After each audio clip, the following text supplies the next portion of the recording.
zombie ini nama seorang mujahid muslim dari Afrika. Zombie itu nama seorang mujahid muslim yang sengaja dirusak citranya karena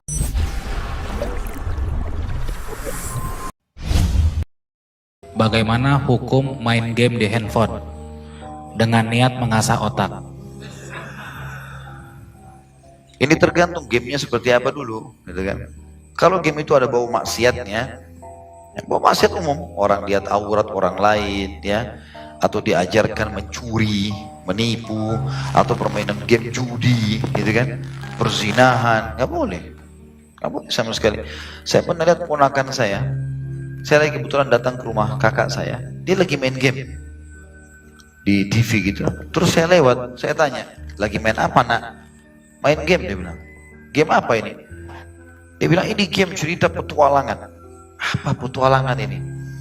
Saya duduk, saya mau tahu petualangan apa. Dia ceritakan, karena ini masih anak kecil. Dia ceritakan, ini ceritanya anak ini baru lahir, saya tidak tahu judulnya apa, dan saya tidak perlu tahu judulnya, gitu kan. Yang jelas dia bilang ini anak kecil, terus nanti dia akan tumbuh besar, nanti dia ajarkan dia berkebun sama orang tuanya, apalah, sampai akhirnya menikah, dan menikahnya di gereja. Menikah di gereja, nanti punya anak dan segala macam, dan diajarkan cara-cara itu. Ini berbahaya sekali secara akidah, ya.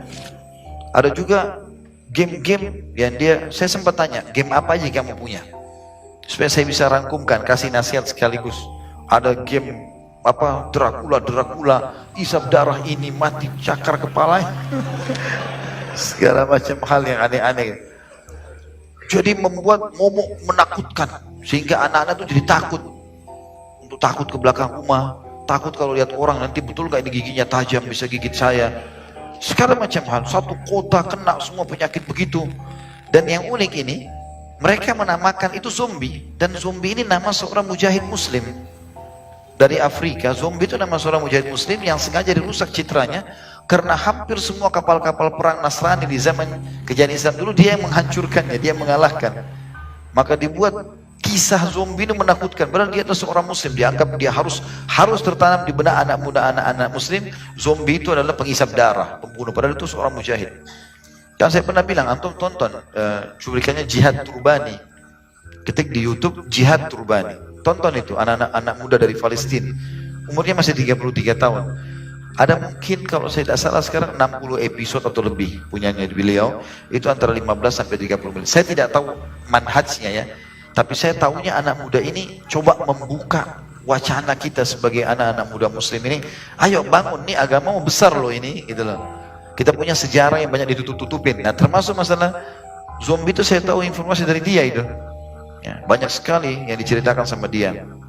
Bahkan banyak tokoh-tokoh Islam dasarnya muslim, tapi kesannya internasional adalah orang-orang non muslim, gitu kan?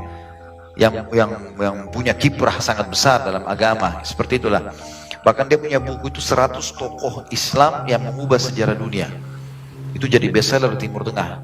Sekarang dia buat lagi buku baru 101 tokoh yang mengubah peradaban dunia atau sejarah dunia. Saya melihat ini sangat bagus, ya, saya untuk ditonton cuplikannya, dan saya sudah ada tulisan terjemahan bahasa Indonesia kalau antum tidak ngerti karena dia pakai bahasa Arab. Tapi insya Allah tuh cukup bagus. Kalau menurut saya sih sementara, jangan saya ditahdir lagi gara-gara sebut namanya ini, ya, karena saya tidak tahu manhajnya. Tapi saya cuma berbicara kalau kita lihat cuplikannya, bagus sekali cuplikan itu, sangat bermakna, menyadarkan umat Islam tentang hal-hal yang seperti ini, ya. Allahu a'lam. Ini contoh. Jadi kalau game itu bermanfaat, ini saya tadi contoh game yang tidak bermanfaat. Game yang bermanfaat contoh, anak saya sendiri pernah pegang handphone, dia buka, dia tanya saya, dia panggil saya abati, bisa saya nggak saya main ini? Terus saya lihat, main apa nak? Coba lihat. Ternyata ada game di situ untuk anak kecil, memang dokter-dokteran, gitu kan? Di download gratis, maka jadi dokter gigi misalnya. Saya tanya gimana cara mainnya, dan anak saya sudah tahu. Pokoknya kalau main game mereka harus kecilkan, tidak ada suaranya. Musik haram nak, dihilangkan sama dia suaranya. Terus dia coba perlihatkan kepada saya. Jadi ada dia ceritanya jadi dokter, ada pasiennya datang sakit giginya, yang lubang giginya yang berjamur, yang segala macam. Terus diajarkan, tapi dia kena anak kecil jadi cuman simple saja. Kalau lubang dia harus pakai ini, dibor, ditambal, terus pakai pasta gigi. Dia faham itu. Saya coba ikut dan kemudian dapat poin sekian, dicateng. Ya, kalau dia sudah berhasil menyelesaikan berapa pasien, dia dapat penghargaan seperti itu. Cuma memang tidak lepas dari musik ya. Saya sudah suruh tutup musik. Saya melihat ini adalah hal yang boleh-boleh saja. Dan waktu di kajian kita di Blok M kemarin sempat Dr. Ziyad Abadi ditanya masalah itu. Boleh nggak main game?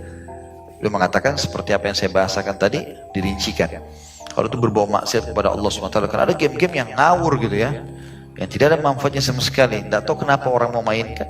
Main tidak ada manfaat secara dunia, apalagi ukhrawiyah. Membuang waktunya sampai tengah malam segala macam, tapi memang tidak ada manfaat yang darinya, tidak boleh. Tapi kalau ada manfaat dan itu sesekali atau melakukan bukan setiap saat, maka insya Allah biidznillah tidak ada masalah. Ya.